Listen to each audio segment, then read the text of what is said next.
Welcome to the Deep Dive, Emerald City Hockey's Seattle Kraken podcast. Hey everybody, welcome back to the Deep Dive, Emerald City Hockey's Seattle Kraken podcast. RJ, got a interesting week to talk about. I was going to say a big week, a fun, exciting week, but I don't know about that. The week in review. If you're seeing the title of this episode, it'll be something along the lines of like, what's wrong and how do we fix it? Which I guess gives everybody an idea of what we'll be talking about during the deep dive segment a little bit later on. First, we're going to go over the week that was. Kraken had their first homestand of this third season for them, this 2023-2024 season. We'll recap those games quickly, talk about a new little NHL website wrinkle, and then, of course, the latest news on Andre Burakovsky. Got to start, though, RJ, on this 10-23-23. Do you know what 23 has to do with our sponsor today, Queen Anne Beer Hall, RJ? 23. No, I don't know. What do you have, Dylan? Well, of course, thanks to Queen Anne Beer Hall for sponsoring the podcast. 23 is the number of big, long tables, I would guess, Queen Anne Beer Hall has in there. 23. Let's see. I'm trying to do the math in my head as I picture this place. You haven't counted, have you? I have not counted. No, I wish I had, because I just thought of this right now. But that seems about right. I saw the 23, and I was like, I could make that work. Well, good job. I mean, you have been on fire with these promos, Dylan, and these and the post games. So well done there. But yeah, that does sound about right. I'll count next time I'm in there. Yes, it does sound about right. The point is, they've got plenty of space for everybody to show up. You can go and watch as the Kraken go on another away stint right now, another road trip. Queen Anne Beer Hall is an excellent place to go and watch the games, filled with other Kraken fans. Get to celebrate, get the music going, get the goal horn when the Kraken go, all that good stuff, the lights. Great stuff over at Queen Anne Beer Hall. So definitely go check that out if you haven't already. It's a good time. All right, RJ, news and notes. What is the latest with Andre Burakovsky? Because, I mean, that's the biggest news right now for the Kraken. Right. So big news breaking yesterday on Andre Burakovsky. So for those of you who maybe didn't see the game against the New York Rangers, Burakovsky fell on the boards awkwardly after a shove in kind of a dangerous area of the ice from Jacob Trouba. Got up really slow, kind of holding his arm, chest type area. And we have an update on that. Unfortunately, he is out 6 to 8 weeks with an upper body injury, undisclosed upper body injury, but he had some kind of procedure done according to the Kraken this morning. So he'll be out for a fairly extended period of time. Dave Haxtell hinted at that after the game, saying he didn't think it was going to be any kind of short-term thing.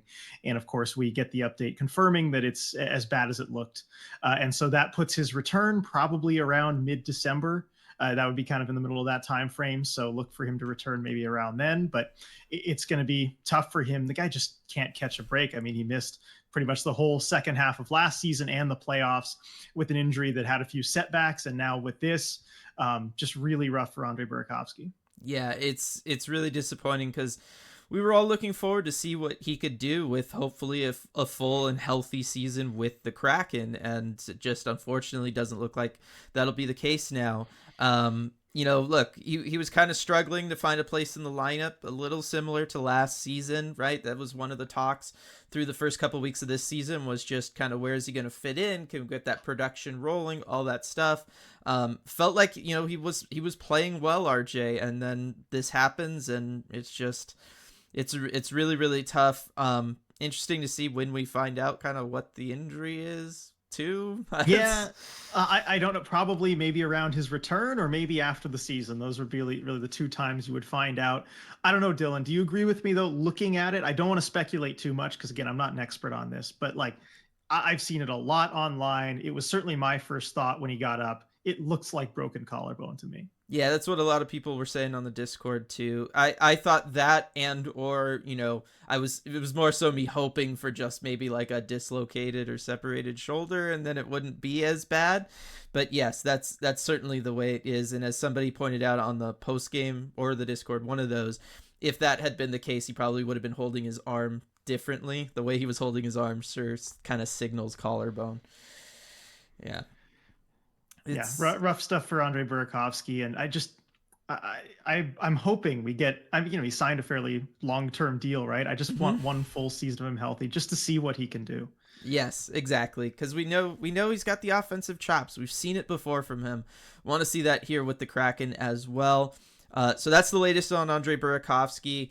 Um, the other little bit of news that I wanted to mention real quick here, RJ, is today actually the NHL launched NHL Edge, which is like an advanced stats website using for the first time the NHL's player tracking data.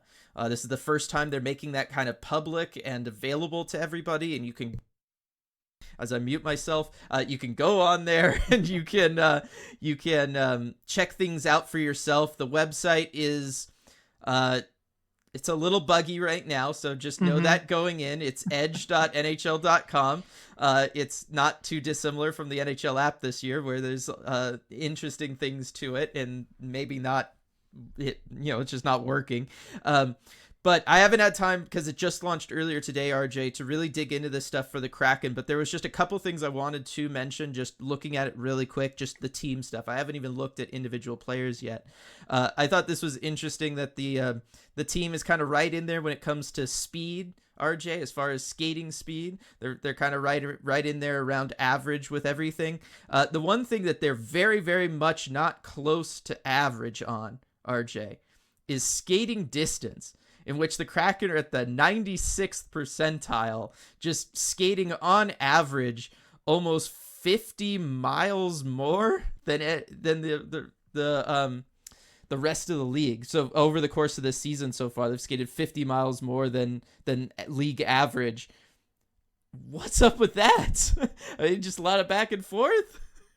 I guess I don't know, and I think seeing these stats too, we're going to have an opportunity for a lot of very smart people to try and dig through these and kind of figure out what they actually mean. Because that's something that stood out to me right away when I took a look at the Kraken page, is the skating distance, how they're second in the NHL in total miles skated. And I thought that was just really interesting because I can't think of maybe a reason in how they play, or I mean, again, maybe they're chasing the puck a whole lot and they're being forced to skate a lot by their opponents. I don't know. But then I'm looking at some of the top teams in skating distance. I look at the Calgary Flames at number 1, which is kind of odd to me. I don't know. I don't think anything like stands out about them. Kraken number 2, but you look at the Detroit Red Wings at 5-1 at number 3, and then you got the Vegas Golden Knights undefeated at number 4. So, it's not, you're not seeing just like the worst teams in the league down there. In fact, you're seeing some of the best. But yeah, I just don't really know what exactly it means, but it's the kind of thing where you can look and see, okay, does this correlate with success? Does this not? What meaningful takeaways can you have from this? I also enjoy that they have this breakdown too. If you go to the team section where it shows the skating distance, and it shows the percentage of the time that it's in the offensive zone, the neutral zone, and the defensive zone for that skating distance. So you look at the Kraken, they spend most of that skating distance in the defensive zone, 37.2%. That's higher than Calgary. That's higher than, actually it's about what Vegas is at. You can kind of see the breakdown there. And so it's just a lot to look through. Haven't had... Yeah, no, I'll give you a sec to drink some water there. RJ got too excited, okay? RJ's been waiting for this for so long. He just got way too excited talking about skating distance. My whole thing, my thought with the skating distance for the Kraken here was they back check, right? This is something we talked about last week with, are they too built for the playoffs? Let's look at their centers, right? You look at a Matty Beniers, Wenberg, Yanni Gord, even guys like Jared McCann playing on the wing, Andre Burakovsky playing on the wing. These are a lot of guys that like to be defensively responsible in addition to what they can do offensively. And so I was wondering if maybe some of that skating distance comes from just this team has a lot of guys that are going to come in heavy on the back check, RJ, and they're going to kind of skate around in that zone too. And that's the best I can come up with, though. Yeah, that's probably, sorry. I did get too excited over the skating distance. I need to not jump into this too much, especially with some of these other stats here. Max speed and shot location data. It's all just so exciting. But I'm sure we'll have some more takeaways from that throughout the season and kind of try and figure out what some of these numbers mean, especially once we have a larger sample size than just 6 games. Yeah. The one other thing that stood out to me, RJ, is like shot location stuff. First off, the shots on goal, Kraken definitely above league average, 78th percentile. That's something we talked about. We'll probably talk about that later when we talk about what's been going wrong for the Kraken. Lots of steep angle shots, RJ, when you look at the little chart that they have for shot location, and the one place the Kraken are above average, it's very much low and to the side. And that tells me that's not great places to shoot the puck from, RJ. It's just not. Yeah, and this is where you can really get a good look at shot quality as opposed to just getting those shots on goal numbers. And I know that, going through some of these ones, sites that do it live, like Money Puck or whatever, the locations can be kind of inexact. I think this is going to have better shot location data than what has been available previously. And so I think that's going to really help clarify some things. And yeah, looking at this shot chart here from the Kraken, just these different areas of the ice. Yeah, a lot of kind of low danger shots there. So that might explain the lack of goal scoring a little bit. Yep, just a little bit. So again, this is a brand new site, still a little buggy. They're still figuring things out. Hey, I'm used to some bugginess and maybe not, working properly when I have, Edge on my internet browser. Sorry, Microsoft. Dang, RJ. Know the market, RJ. You got to be careful living up there. You want us to change our tune? Sponsor us, Microsoft. Oh, well, all right. That I can get on board with. Yeah, I was just going to say, also, don't try to use this on mobile at all. Like, just heads up if you're thinking like, oh, I'm commuting today, let me check this out. Don't. I'm just gonna save you a lot of time and trouble there. Don't try it on mobile. But yes, I am excited to see more from that. I'm excited to kind of dig into that over the course of the next week, and as you said, over the course of the rest of the regular season. I just wanted to bring it up because it's significant. This is something a lot of people have been asking for from the NHL for a long time, so it's exciting. All right, RJ, game recaps from this last week. We finally got some home games. Kicking things off against the Colorado Avalanche. And this was an interesting game, RJ. The Kraken fall 4-1 to the Avalanche. But it wasn't necessarily all that bad. I mean, this is a game where the Kraken had 70 shot attempts. They had 38 shots on goal. They were still trying to figure out the offense. They go 0 for 4 on the power play, but it was a game that I remember doing the postgame for, and I was very excited about the fundamentals we were seeing from the Kraken. It very much felt like a team that, yes, they're shooting at a very, very low percentage, but they're getting a ton of shots off.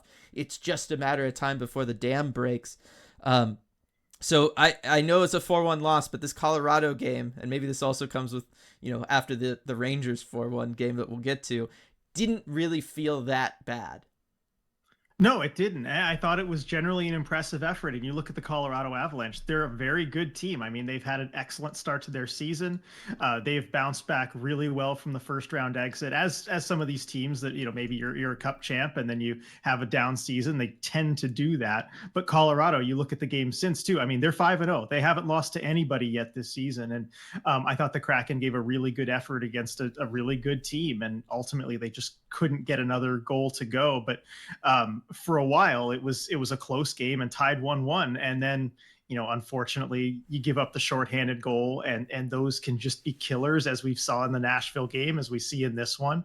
And if you can't get the power play to kind of make up for that, then you can be in trouble. And then, the Avs get that 3-1 goal with, 6 minutes or so to go in the third. And, at that point, I think the Kraken kind of unraveled a bit. But, it was a close game against a very good team. And I think there's no shame in maybe losing a game like this in isolation. It's only a problem in the bigger picture of things. But yeah, I was kind of generally okay with this game. Yeah, I mean, the Kraken 58.1 on faceoffs. I mean, there was a lot of positive stuff from this one. It did feel like, though, RJ, another time where you go 0 for 4 on the power play and you think, well, if on any of those power plays you were able to get a goal, maybe it changes the makeup of this game. And then on top of it, as you mentioned, the shorthanded goal. Not only are you not able to score on the power play, but you give up your second shorthanded goal of the season already. Made the power play at that time, RJ, a -1 differential on the power play. You've given up more shorties than you had scored on the power play. I mean, it'll be a theme through all of these games. This just kind of feels like one of those where, again, special teams was, going to be the difference. And the Kraken had the opportunities and they just still couldn't capitalize on them. Yeah, and it's a shame too, because I thought the Kraken, especially in the first period, came out really focused on the task at hand. And I know when you're playing against a team that certainly wants to make up for losing a playoff series and a very contested 1-7 game series at that, I felt like after the first period, you had one team that was trying to settle a score, and that was Colorado, and you had another team that Yes. was just trying to win a hockey game, and that was Seattle. And the Kraken came out of that first period up 1-0, and I was really pleased with their start. They didn't get distracted by what Colorado was trying to do. And I think that's the kind of mental toughness that you need to have as a team, especially when you look at Colorado. I think part of the story of this game was them trying to settle a score from last season, whether that's Jordan Eberle fighting, being made to kind of fight and answering for his hit on Andrew Cogliano, or whether it was the, kind of will he, won't he, Cale Makar answering for his hit on Jared McCann. I think that was a big part of the subtext of this game. And the Kraken really didn't get drawn into it. And, if you can just execute a little bit better on the power play, I think you can get a reward from that. Yeah, no, I agree. You mentioned it, the score settling from the Colorado side. That's really also the big story from this game was, hey, this is our first time playing them after that, really contentious playoff series, that first round playoff series that the Kraken took in 7 last year. We saw the fight from Jordan Eberle early on. I believe he fought Logan O'Connor, kind of settle the stuff from the Cogliano hit. In that playoff series, you had the crowd, right? First home game, RJ, everybody was there. Everybody was ready to boo Cale Makar whenever he got the puck. This really does feel like the Kraken's first true rivalry, RJ, as far as like there is bad blood on and off the ice. Yeah, I think more than any other team, it's Colorado. And we kind of mentioned this over the first couple seasons at various points when talking about the Kraken's rivals and who they were supposed to be. And everyone's kind of been pushing the Canucks rivalry since before day one. Vegas is another option too. But really, how these rivalries form is the playoffs, and you never know who you're going to face, and you never know how a series is going to work its way out. And I think right now Colorado has to be the Kraken's biggest rival at this point, and it's because this stuff is forged in the playoffs.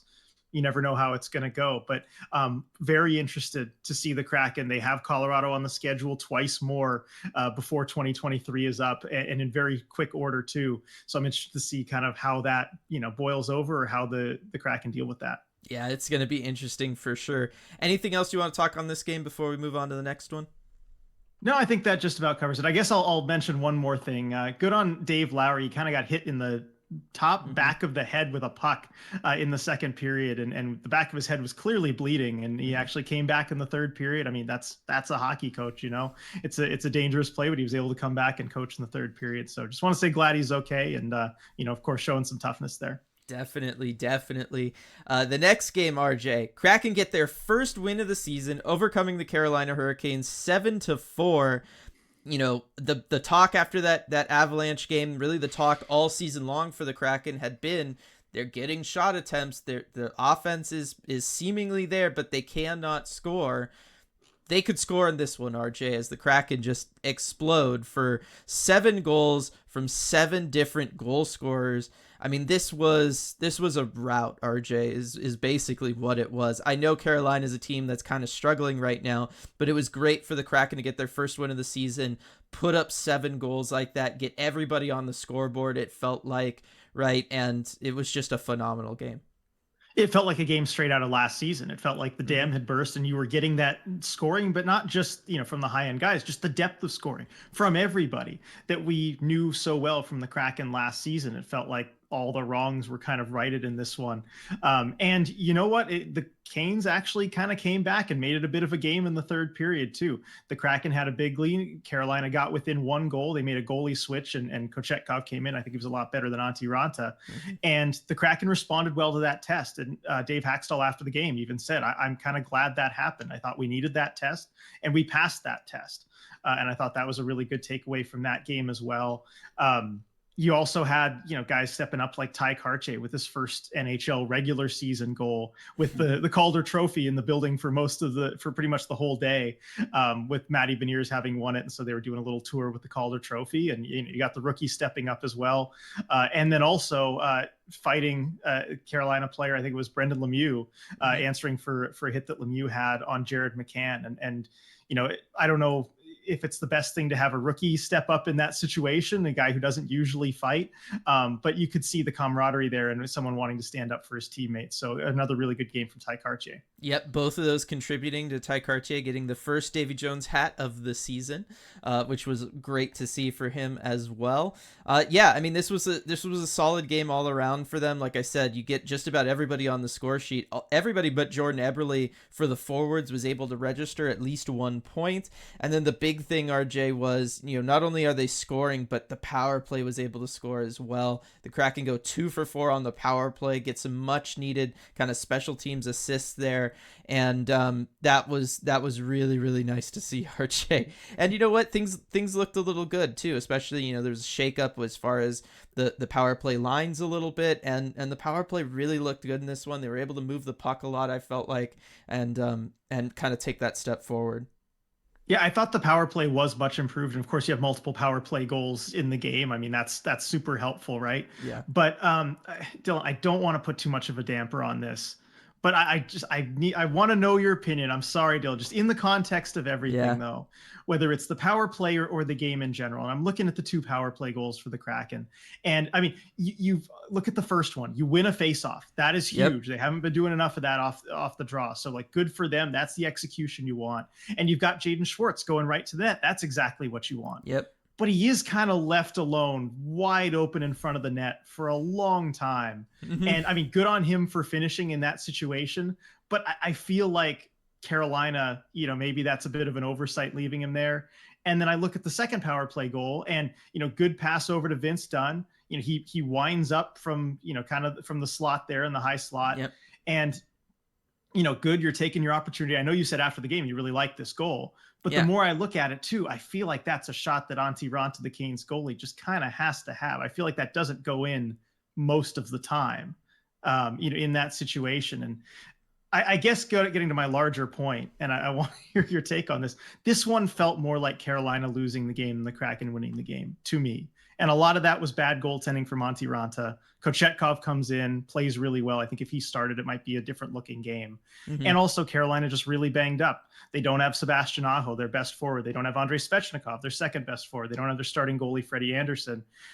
I don't know, in the context, the larger context of these 6 Kraken games, how do you feel about, how good of a win this actually was? It's okay. So at the time, I would have really pushed back on this and said, no, it's a good win because look, you just needed to get some confidence going for the group. You just needed to get confidence in there. And I guess I tried not to get too far ahead of us as far as going into like what's working, what's not, and mostly what's not working a little bit later on. But I will say that, yes, I understand where you're coming from. Carolina is a team that's really struggling right now. We're watching them lose to a lot of bad teams in addition to this loss against the Kraken.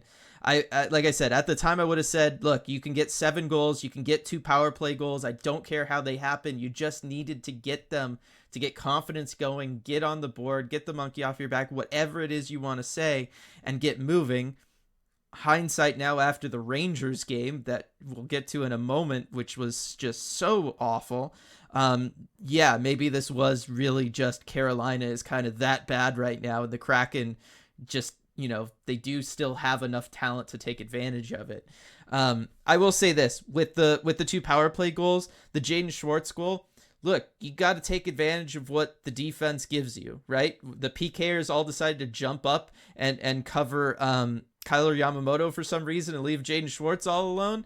You got to take advantage of that. And I do still think, this is a puck that bounces off Jaden Schwartz's skate, and he's able to corral it and then stay composed enough to, make a move and score. I still think that's a high skill play. That's something a lot of guys, it's easy to panic in a situation like that, RJ, right? And not finish on your opportunity. Schwartz was able to finish. That's something I'm excited about.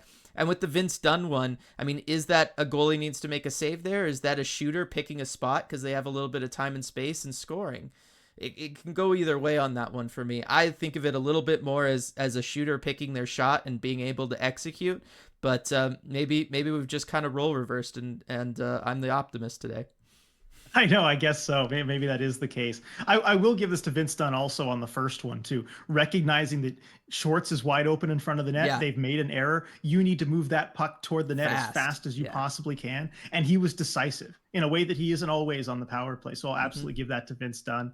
And then one more point of optimism here from this game that I think just unqualified. There's no downside to it at all. Joey Decord, I thought, had a pretty good game. And yes, in the third period, I know Hackstall said that he'll have some learning moments on those goals that he allowed, but I thought he had a really good game, and it was clear that goaltending is kind of now a strength for the Kraken. Oh, definitely. Most of these games, things have been looking really good. We didn't talk about Grubauer in the previous one against the Avalanche. Joey here, Kraken goalies are totally figuring it out. Just again, as we'll get to in a little bit. Defense in front of them could, help them a little bit. Would maybe be nice. Yeah. I'm sure they would appreciate it.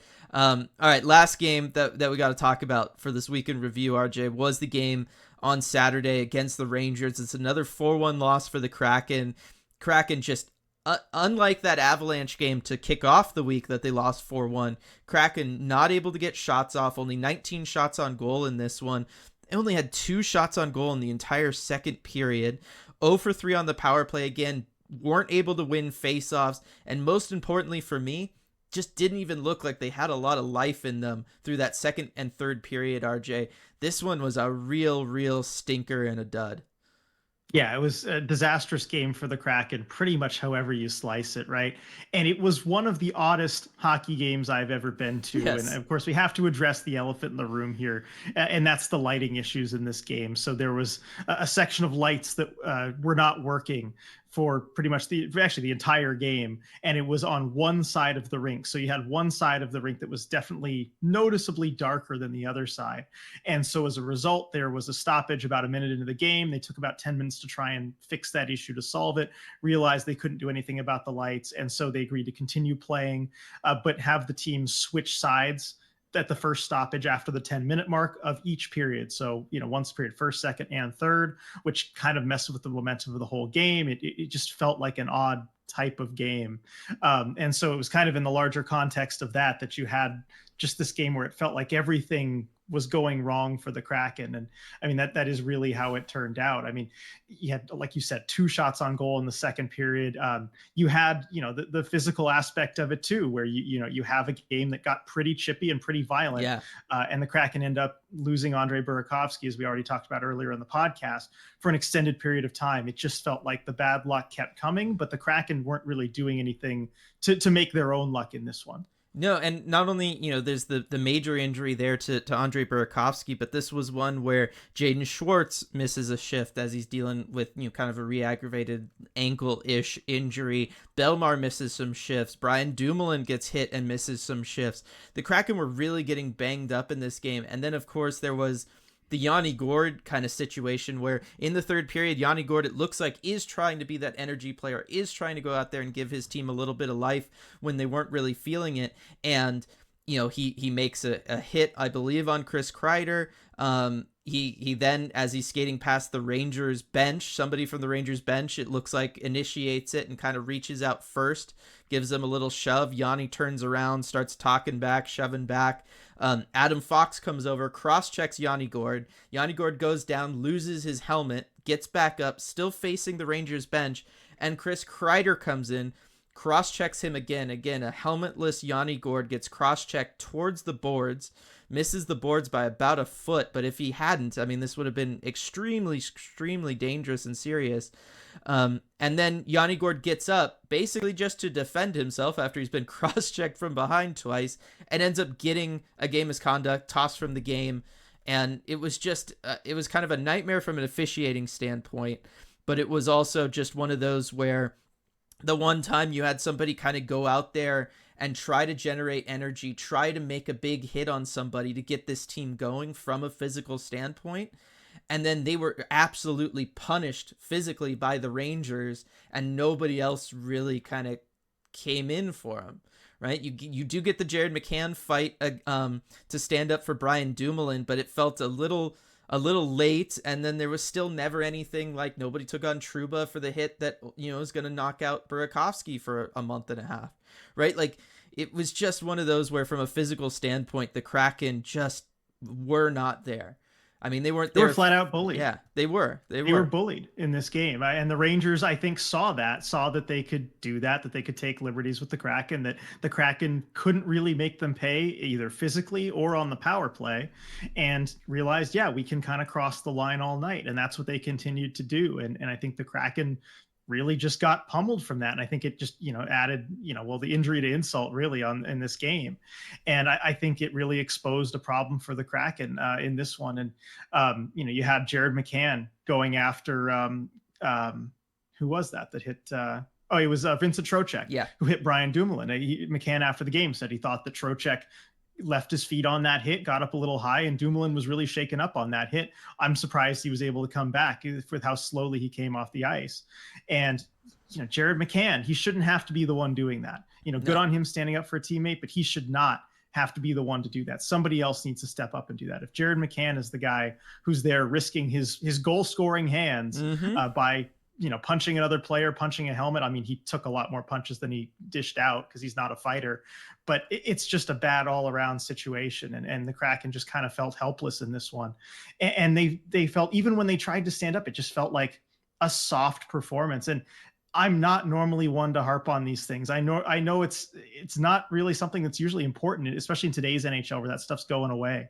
But this game really exposed as a problem, and not just the whole, fighting aspect of it too. I thought even during play, when you just had chances to be physical and to impose your presence physically in a clean way that just prevents the other team from getting done what they want to get done, they didn't do that. And I look at the Artemi Panarin goal, actually his second goal of the game, to make it 4-1 for the Rangers. Yeah. And there's a puck that's up in the air. Panarin's kind of reaching up for it, and he's right in the middle of the slot. Dangerous scoring area. And there's a bunch of Kraken around him. Jamie Alexiak steps up, goes towards him, has the chance to absolutely put Panarin on his backside and do it in a legal, safe, clean way. Yep. Just knock him over. He has no right to that ice.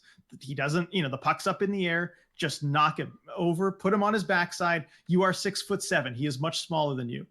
Just hit him.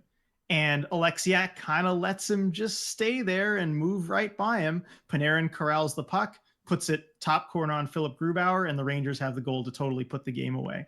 So just soft plays like that. And I hate to, kind of highlight this because Alexiak has been, I think, one of the Kraken's best defensemen this season. But, if he's not stepping into a guy like Panarin in that situation, especially after everything that happened in that game, I don't know what to say.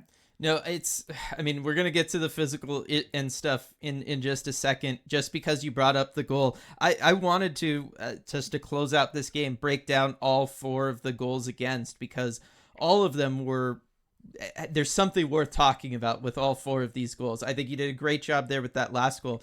With the first Panarin goal, RJ, how on earth does really any player in the NHL get as wide open as Artemi Panarin gets on this goal, much less somebody who is one of the 5 most dangerous scorers in this league, right? And the Kraken just leave him completely wide open. You've got, I think it's Matty coming back on the back check, doesn't really pick him up at all. You've got Vince Dunn as the defenseman net front, who just kind of skates into the Grubauer's crease without really looking around at all. You've got, there's so many people on the ice that just decide not to even take a glance over into that dark corner.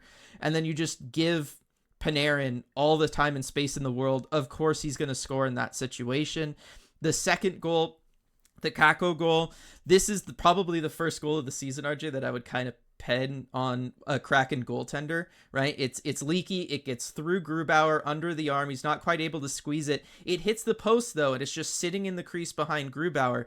And Kakko just crushes Dumoulin from a body position and physicality standpoint, is just able to, I know Dumoulin's there. I know Dumoulin's physically engaged with him, but it doesn't look like Dumoulin's really interrupting at all what Kakko wants to do in that situation, and he just is able to go in and clean up that rebound. And then finally on the Lafreniere goal, RJ, I mean, this is one where it starts with a Justin Schultz turnover behind the net. So you've got that situation, and then just net front, you just have all the Kraken kind of go into panic mode, and the two people that do that kind of most, well, both defensemen, both Schultz and Brian Dumoulin do, but the person that I was most kind of watching and fascinated by and concerned with was Matty Beniers. And he's just standing there. He kind of starts puck chasing, RJ. He's watching the puck, and he just, he just doesn't cover his area of the ice at all. You see him, by the time that goal is scored, he's just reaching at Lafreniere right where Matty should have been. And this is not something we're used to seeing from Matty Beniers. I mean, that's the one thing you could always count on with Matty, right? The scoring might come in bunches. The scoring might not always be there, but defensively, he's rock solid. And in this one, I mean, they just looked all over the place. It was like there was zero structure. Nobody was where they needed to be. And that's something that is very, very, very concerning for me. Because if you're not going to be scoring, the least you could do is play good defense. Yeah, and they tried to do a little kind of handoff on Lafreniere where Dumoulin had him pretty solidly covered, but then Dumoulin's going to go step up and try and get to the puck carrier, and then Beniers has to go take over and cover Lafreniere, and they just did not execute that switch well. And yeah, I mean, it's just kind of sloppy defense. On the second goal, on the Kakko goal, I do want to just talk about that one for a second, because you're right. This is the first one you can really put solidly on a goalie. That was a leaky goal, just overall bad goaltending play, but it did add to kind of that feeling of the game being cursed a little bit, because at that point in the game too, you have to put in the context of the lighting issue. The teams were switching sides at the 10-minute mark. Well, it was at about the 7-minute mark. There hadn't been a stoppage. And so finally there is a stoppage at like the 7:04 mark or something. Mm-hmm. Dave Hackstall's barking at the refs because it's taking a long time, after the 10-minute mark. Grubauer's been on the bad side of the ice for an extra 3 minutes. So they switch sides. And that Rangers goal comes 6 seconds after they've switched sides of the ice. I have to think maybe that played a role there, because that's just uncharacteristic. Mm-hmm. Grubauer doesn't whiff on that very often.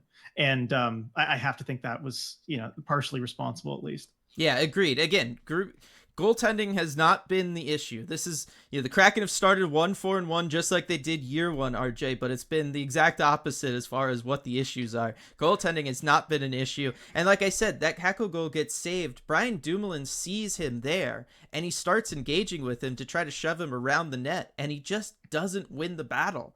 Like, he doesn't come close to winning that battle.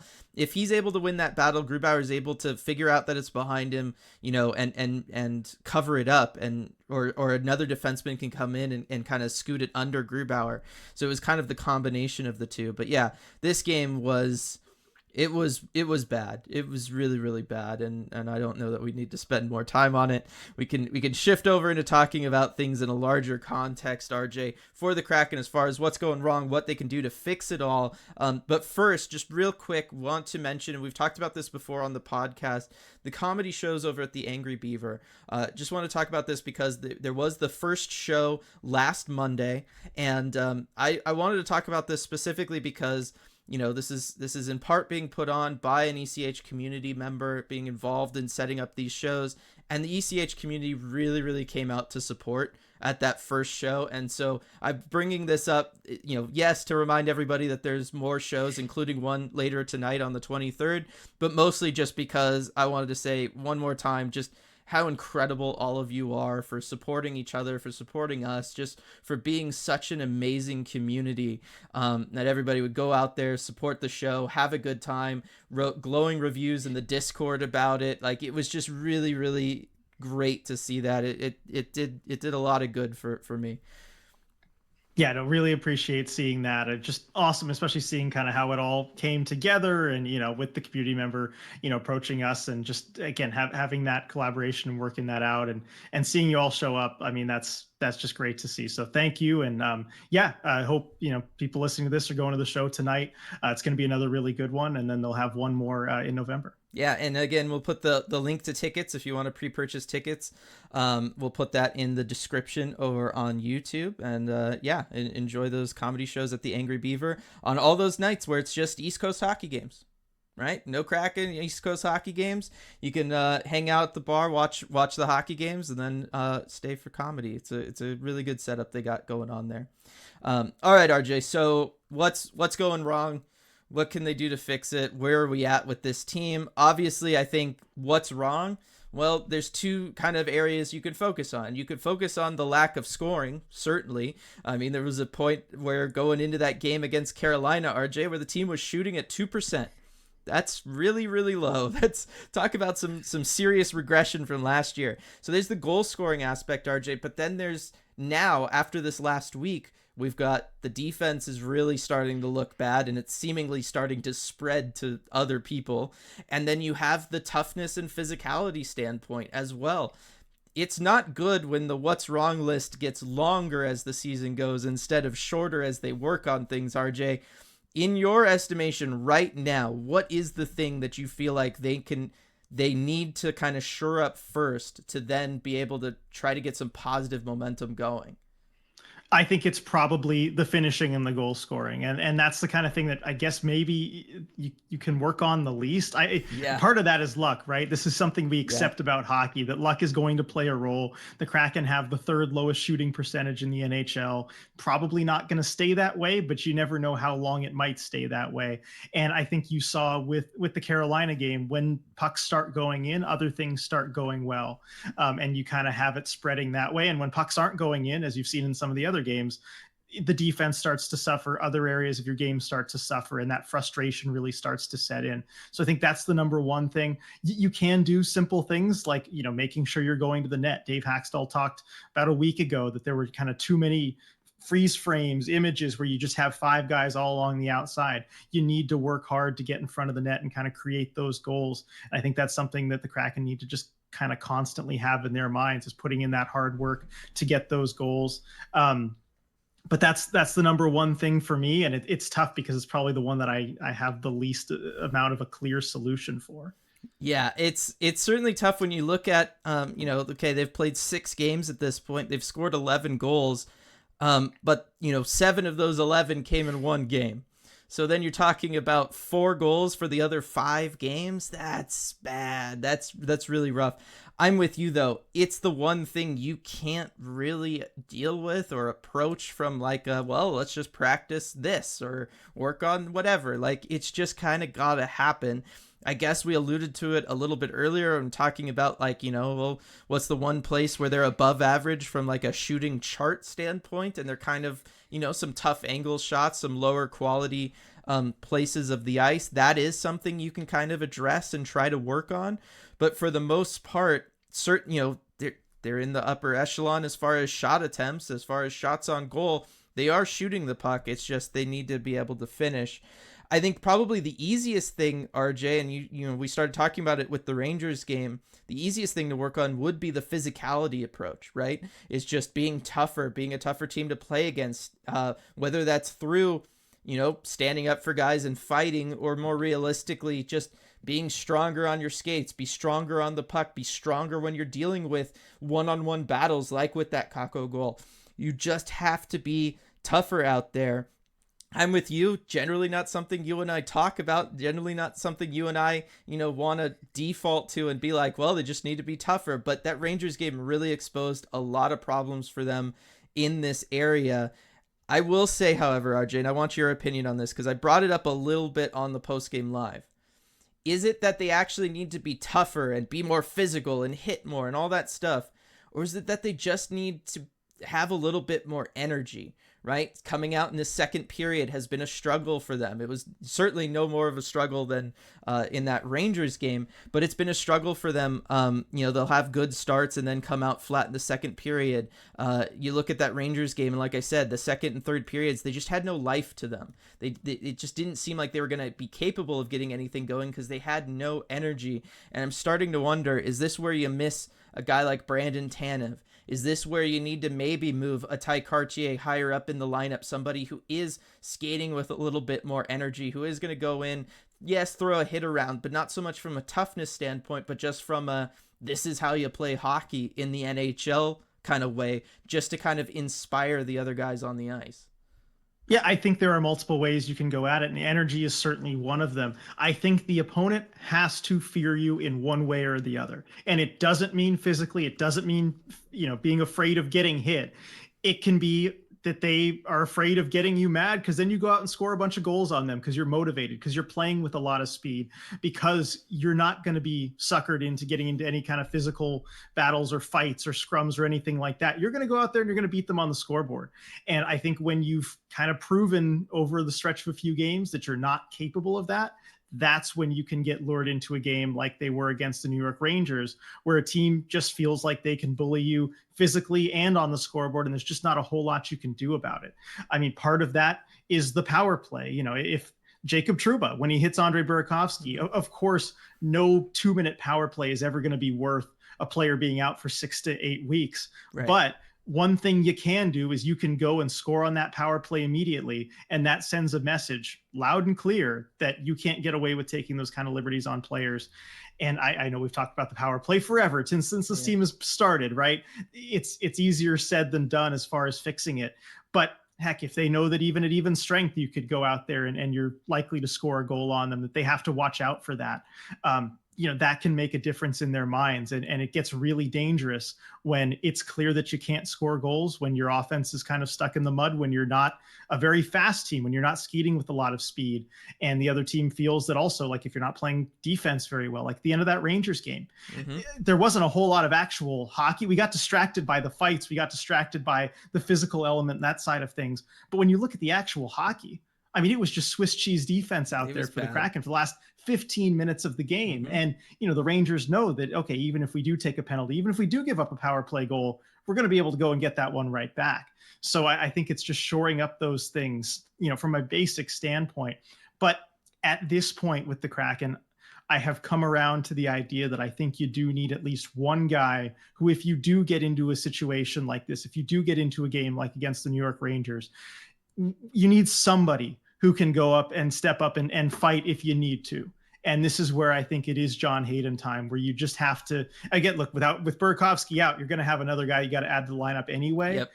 I think that has to be John Hayden, at least for the short term, just so other teams know, worst case scenario, if you really mess around with us, you're going to have to answer to John Hayden. Again, normally this is not the kind of thing I go for. I don't think you need an enforcer on your fourth line, but right now I think it's kind of this just emergency triage time where you have to get someone in there like that. Yes. Again, if Berkey wasn't taken out the way he was taken out, if what happened to Yanni didn't happen, right, I would be like totally pushing back against this idea. But the fact that, a team like the Rangers felt that they could physically target you, and they could, hurt your guys, that they could pull off a really dangerous play, like with what happened with Chris Kreider and Yanni Gourde there, and just get away with it, right? They weren't going to have to deal with anything. That is kind of why enforcers exist in hockey. It's for that one sole purpose. Now, largely that's gone away as guys have been more aware of, not wanting to injure their fellow players, right? There's been kind of a change in the idea of the code as far as things like that go. And so you've seen enforcers kind of, largely fall out of the game. But right now it does kind of feel like that's a direction the Kraken, kind of need to consider going in. And it would have a twofold effect too, right? Because John Hayden comes in, joins the fourth line. Then you also get to send either a Yamamoto or a Ty Cartier further up the lineup. Both guys who have played really, really well all 6 games for the Kraken this year. They play with energy. They play with intensity. They're able to go out there. They're able to score on a team that can't really score. So I think those are positives. And you're able to put them in situations where they can bring that energy to a top 6 line that desperately needs it right now. They could bring some scoring and hopefully get the rest of the top 6 going. And so I think that's definitely the way to go. The other, though, RJ, direction you could head in if you're the Kraken, now that you have another spot you can call somebody up into, is you could call up a young guy. And this is something that's been very, very much talked about, whether it's on Twitter, the Discord, in the post-game live chats. And that's the idea of, look, bring up Shane Wright now, right? Bring him in, get him in there. If the team's not scoring, if the team's not playing well, at least get him NHL reps. It's not like he's going to make the situation worse with, rookie mistakes or whatever. The team's making mistakes all over the place. But you'd at least be letting him learn at the highest level, build up, all of his skills at the highest level. And people are pointing to what other teams are doing right now, RJ, right? You're seeing 18 and 19-year-olds in this league all over the place, whether it's, obviously Bedard, but Leo Carlson with the Ducks, Adam Fantilli with the Columbus Blue Jackets. You see the other people from Shane Wright's draft class breaking into the NHL. Do you think that is something the Kraken should be considering, instead of a John Hayden type call-up? No, I don't think it is. In fact, I think it's probably the last thing that the Kraken should do right now. I think you do not want to bring Shane Wright into this situation with the expectation that he needs to be a hero. I think that's the last thing that he needs at this stage of his development. You had a plan going into this season, and it was to give Shane Wright a chance to earn a spot out of camp. And I think we both agree, Dylan, that he was okay. He was not bad in training camp, but he didn't knock anyone's socks off. And it was clear that he needed some time in the AHL to kind of get his game together, build that confidence, and work on the little aspects of his game that I think he's going to need at the NHL level consistently. You have that plan. You cannot deviate from it. I think Shane Wright's development long-term is much, much more important than trying to turn this thing around right now at the NHL level. And also, I just don't know that he's going to be able to be that hero, nor should he be expected to. I think for better or worse, when you look at the shooting percentage being as low as it is, when you look at the goal scoring difficulties being what they are, this group of top 9 forwards has to be able to figure it out on their own. Shane Wright isn't going to come in and be a savior. Even if he plays really well, that's not what he's going to do. You are going to live or die by this group of top 9 forwards. I think that's just the reality of it. And it's just going to distract from trying to get those issues fixed, bringing Shane Wright up into this situation. So I think absolutely do not do that. Yeah, again, you've got 6 of those top 9 forwards making $5 million or more against the cap, right? Another one at 4.5. Another one is the reigning Calder Cup champion, right? Like that's your group. They need to be able to do it. They're expected to be able to do it. The other thing is, you look at those other people that everybody keeps throwing out as other young players in the NHL that are getting the chance to prove themselves at the NHL level, learn at the NHL level. You look at Chicago, you look at Anaheim, you look at Columbus, RJ, those 3 teams. You look at a Logan Cooley in Arizona. None of those teams are expected to be playoff teams, were expected to be playoff teams, had playoff aspirations at all, right? Maybe Columbus. But like that, they're not in the same situation the Kraken were in after what the Kraken were able to do last year, right? The Kraken were a playoff team. We were all expecting another playoff team. We were expecting a playoff team that's trying to take the next step, right? So it's not a situation that it's, the NHL team is built to develop young players. Chicago right now is built with the sole intention of developing Connor Bedard, right? That's literally the only thing that they are focusing on. Anaheim is built around developing their young players. They got Leo Carlson in there. They got Mason McTavish. They got Minchikov on the blue line, right? Owen Zellweger's probably going to be added at some point because he's killing it in the AHL. Anaheim is built around being bad again this year, getting another high draft pick, but just getting a bunch of young guys to develop chemistry together at the NHL level, right? They can focus just on those guys. The wins and losses don't matter so much.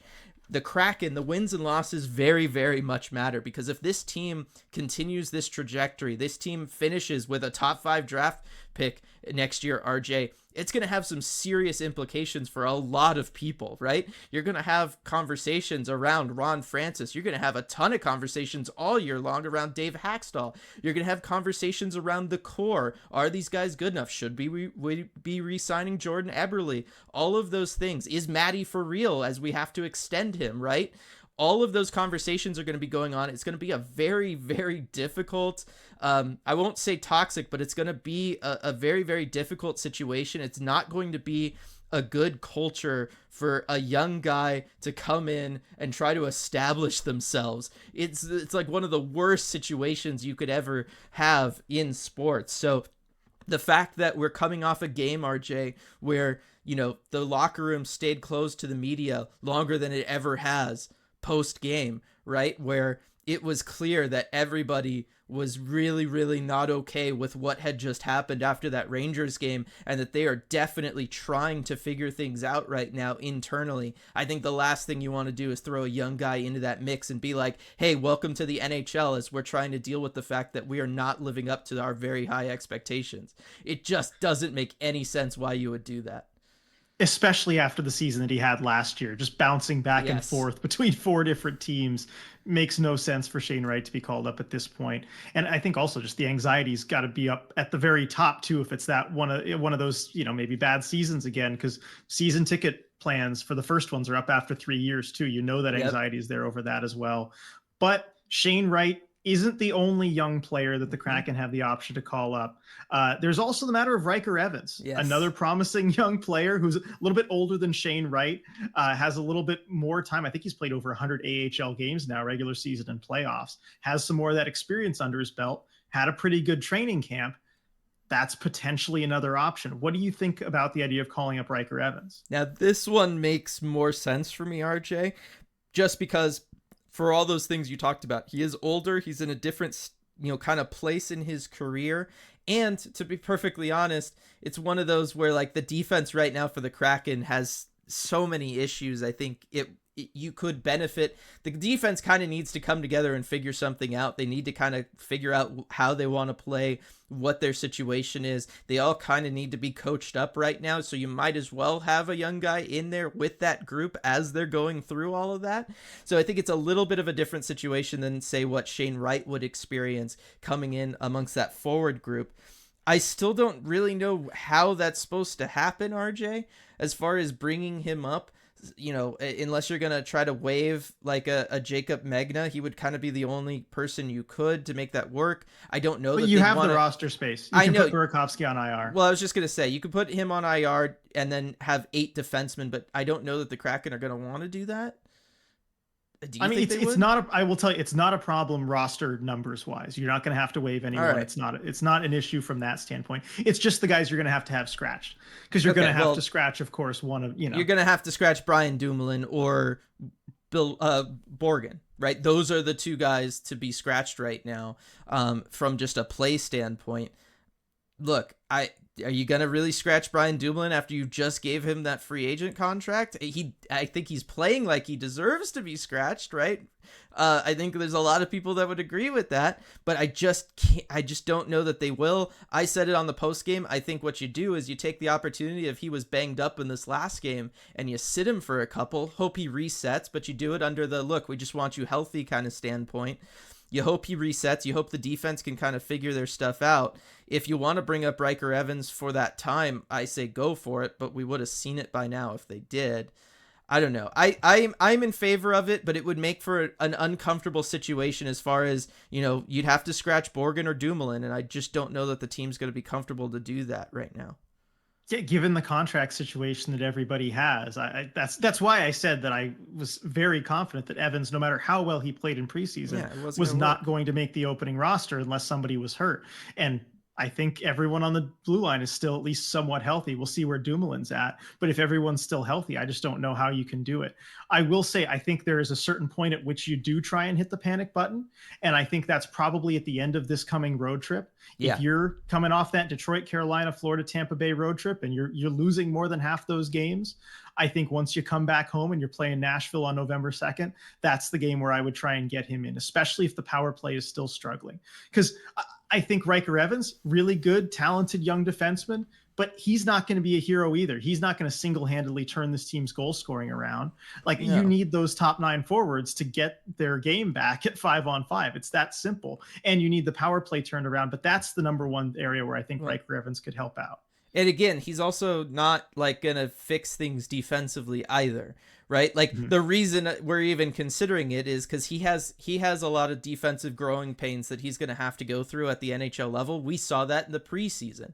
And the only reason we're considering it is because kind of the rest of the Kraken defense, or at least a couple guys on it, are playing so bad that you're like, well, we might as well have the rookie in here, right? They're making the same rookie level mistakes, even though they're not rookies. So again, it's not like he's a defensive defenseman, right? He's not going to come in here and help out deal with the turnover issues or with the odd man rush issue or any of those things. Like those things are going to continue to happen with Riker Evans on the ice. It's like you said, it's just that he might help out the offense a little bit, and really he would help out the special teams and with the power play, which, you go back to that Colorado game. I kind of count that as another game that you ultimately lose because you can't get anything going on the power play. I still think that's a big problem for the Kraken, so it might be worth that kind of roll of the dice and putting up with those rookie growing pains, just because right now you're kind of getting that from veteran guys anyway. Right. I mean, the idea would be that he's kind of that first domino to fall, at least. That maybe if he does get you an extra power play goal at some point during a game, that it lifts the confidence of everybody else, or it's kind of a pivotal goal in the game, and that everybody else kind of can step up and build off of that confidence. He's not going to single-handedly make a big difference, but maybe he can make a small difference that leads to larger differences down the road. Yeah, exactly. So it's a tough, interesting situation that the Kraken find themselves in. We're gonna just have to wait and see, though, how they respond to all this. I'm really interested in how they respond to this Rangers game, RJ, because of how tough it was. Because we know, again, we don't know exactly what's going on internally, but you have to know that something is going on internally, as far as just, players talking amongst themselves and trying to fix things, the coaching staff working on things and communicating with the players on fixing things. Like, there's a lot that needed to be addressed after that game. We'll get our first taste of it tomorrow on the 24th against Detroit. And then we'll see against Carolina. Hopefully they can repeat the success they had against them last week, and then Florida on Sunday. So it's going to be an interesting one. But hopefully they can turn it around, RJ, because, I mean, look, they started that first year 1-4-1. They're 1-4-1 now. It's not a very auspicious sign. No, it's not. I think you need to turn things around really quickly. And I think it's the appropriate time now to start looking at that deadline, or whatever you want to call it, of that marker of American Thanksgiving, where you look at most teams that are kind of really out of it by that point. They're not going to turn around and make the playoffs. It's very rare. And so you kind of have that stretch of, I count the games here, maybe 15 or so games before Thanksgiving, where you really need to turn things around and start banking points. And it starts on the road here against a Detroit team that's 5-1. They're fourth in the NHL. Didn't do all that well last season, but they look to have a pretty hot start. So I think that'll get you right into, playing the game you need to play. You're not going to get away with anything against that Red Wings team. So I think it's going to be a really pivotal road trip coming up. Yeah, definitely. So we'll have to wait and see. Of course, we'll be there after every post game to talk about it, get those immediate reactions. And one more big shout out to Queen Anne Beer Hall for sponsoring the podcast, as they do each and every week. And again, just talking about this road trip, great place to go and watch those games, surrounded by tons and tons of other Kraken fans. It's a great environment to watch them around those 23-ish tables they have, RJ. That's right. And that, that goal light, that goal horn, it's due to go off more than once a game. I think, it's due. You're going to hear it a lot more than once a game, I think, coming up. Definitely. So hope to see some people out there. Hope to see you all in the post games this upcoming week as well. But until then, we'll see you next time. Hey everyone, before we go, we just wanted to give a quick shout out to all of our awesome patrons over at patreon.com/Emerald City Hockey, especially our Terror of the Deep patrons: Absurdly Sane, Alex, Andrew, Anonymous, Beef, Ben, Brad, Brian, Burnt Creme, Kaylin, Chris, Christian, Cody, Connor, Coop, DJ Singletone, Duthin, Eli, Elizabeth, Evan, Gaby, Gary, Harry Legionary, Habak, Jay, Jane, Joni, Joseph, Josh, Joshua, Katie, Keegan, Kepler, Kitty B. Kraken, Leanne, Light, Lonnie, Maeve, Mark, Max, Maya, Michael, Michelle, Nick, Noah, Nunya, Paige, Paul, Rayanne,